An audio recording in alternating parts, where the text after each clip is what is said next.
देश के सबसे बड़े न्यायालय में आज एक अजीब और गरीब सस्पेंस है। 14 मई को नए chief justice of India justice B R. Gavai ने शपथ ली और 15 मई को उनके सामने एक ऐसा कॉन्स्टिट्यूशनल धमाका हुआ जो न सिर्फ उनके पहले ही दिन की अग्नि परीक्षा बन गया, बल्कि भारत के पूरे फेडरल स्ट्रक्चर को हिला देने की ताकत रखता है। जी नहीं, ना यहाँ बात वक्फ अमेंडमेंट एक्ट की हेयरिंग की हो रही है और ना ही किसी पुराने पेंडिंग मैटर की। यहाँ बात है देश की राष्ट्रपति द्रौपदी मुर्मू की और उनके द्वारा किए गए एक बड़े धमाके की। एक ऐसा कॉन्स्टिट्यूशनल हंगामा जिसका असर राष्ट्रपति भवन से लेकर राजभवन तक महसूस हुआ है। राष्ट्रपति द्रौपदी मुर्मू ने एक ऐसी चाल चली है जो न सिर्फ सुप्रीम कोर्ट के सामने एक मुश्किल सवाल खड़ा करती है, बल्कि new chief justice of India के लिए भी एक अल्टीमेट टेस्ट है। क्या आप जानना चाहेंगे कि क्या है ये मूव और क्यों सुप्रीम कोर्ट के लिए ये एक परीक्षा बन गया है? तो चलिए वीडियो में आगे बढ़ते हैं। इससे पहले कि हम आपको बताएं कि असली मामला है क्या, पहले एक बार याद कर लेते हैं कि क्यों प्रेसिडेंट ऑफ इंडिया और सुप्रीम कोर्ट के बीच ये सिचुएशन बनी है।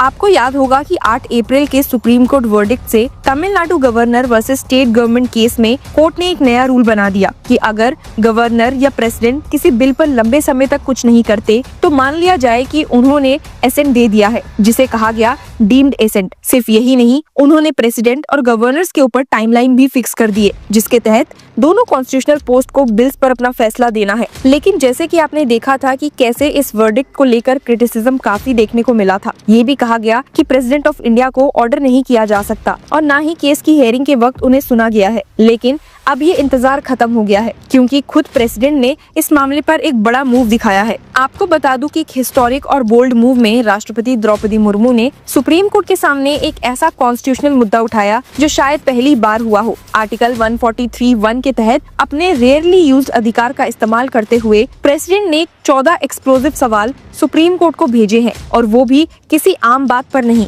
बल्कि गवर्नर और प्रेसिडेंट के रोल पर जब बात हो स्टेट बिल्स के कंटेक्स्ट में। सिर्फ इतना ही नहीं, राष्ट्रपति ने इस रूलिंग पर साफ तौर पर आपत्ति जताई है। राष्ट्रपति ने कोर्ट को याद दिलाया that neither article 200 nor article 201 prescribe any time limit और प्रोसीजरल मैकेनिज्म। अब आप जरूर जानना चाहेंगे कि ये 14 क्वेश्चंस क्या है, तो चलिए उस पे भी एक नजर डाल लेते हैं। जो 14 क्वेश्चन सुप्रीम कोर्ट के सामने रखे गए हैं, उनमें कुछ इतने इम्पैक्टफुल है कि वो गवर्नर और प्रेसिडेंट के डिस्क्रिशनरी पावर्स को रीडिफाइन कर सकते हैं। जैसे कि क्या गवर्नर को काउंसिल ऑफ मिनिस्टर्स के एडवाइस पर ही काम करना चाहिए? क्या कोर्ट गवर्नर के डिस्क्रिशन का रिव्यू कर सकता है? क्या सुप्रीम कोर्ट प्रेसिडेंट के डिसीजंस को जुडिशियल रिव्यू के लिए रख सकता है? अगर कॉन्स्टिट्यूशन में टाइमलाइन का जिक्र नहीं है तो क्या कोर्ट वो फिक्स कर सकता है? क्या गवर्नर के बिना किसी बिल का कानून बनना पॉसिबल है? और सबसे बड़ा सवाल, does a bill passed by a state legislature become law without gubernatorial assent? Murmu का कहना है कि कोर्ट का ये कहना कि अगर कोर्ट या प्रेसिडेंट बिल्स पर समय से एक्शन नहीं लेते तो वो बिल पास समझा जाएगा। ये जुडिशियल क्रिएटिविटी नहीं,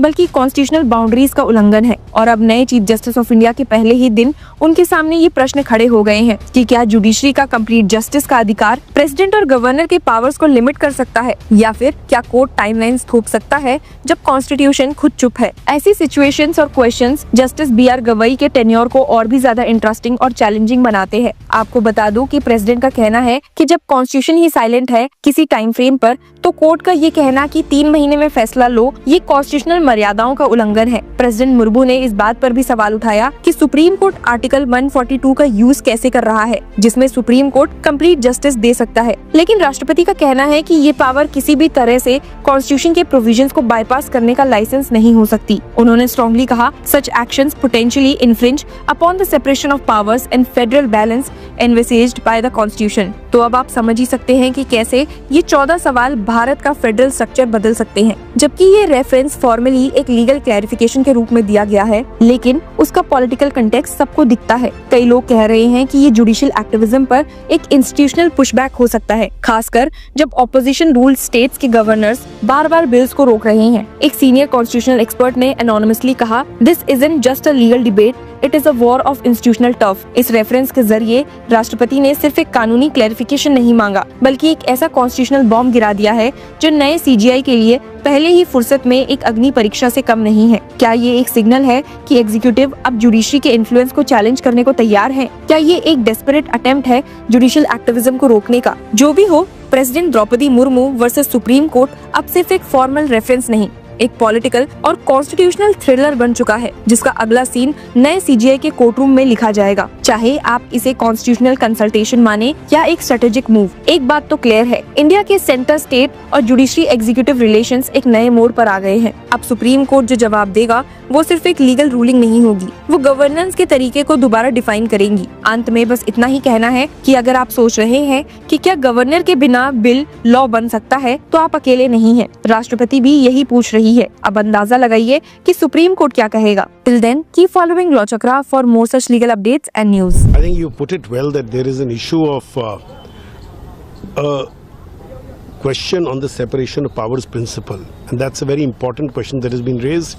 Please don't just look at the reference, look at the underlying issues that arise in the reference. The scope of the Supreme Court's power under Article 142 is also been raised.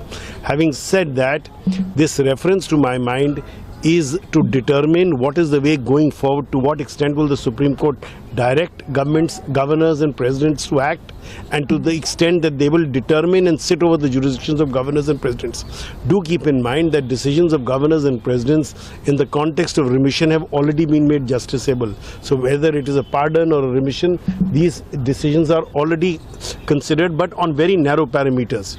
The issue today is, can a governor, and that is something which will have to be answered by the court, can a governor or any other or the honorable president sit over a legislation, and can it render governance null and void? The issue here is not just about the powers of the president and the governor, the center and the state. It's a federalism issue. It is also an issue about how we are going to deal with the rights of the citizen to have governance. After all, a citizen elects people. When the citizen elects its members of parliament and the party that is in power in the state of the center, the citizen expects governance from them. Governance is one of part of governance is the making of laws, which the citizen desires through the voice spoken of the members of parliament or members of the legislative assembly. And if we have constitutional authorities nullifying or obstructing or sitting over that process, then are we not depriving the citizen of governance? And I think that is really one of the primary issues which I hope will be raised and dealt with in this issue. Can authorities stop the right of a citizen to good governance? I would hope this is answered and considered. Hello law lovers and justice seekers, welcome to law Chakra. हम आपके लिए लेकर आए हैं कुछ बहुत ही exclusive. Introducing law Chakra prime membership, जो आपको देगा exclusive access like never before. बनिए लॉ चक्रा की प्राइम मेंबर और अनलॉक कीजिए full potential of legal knowledge. अभी ज्वाइन कीजिए।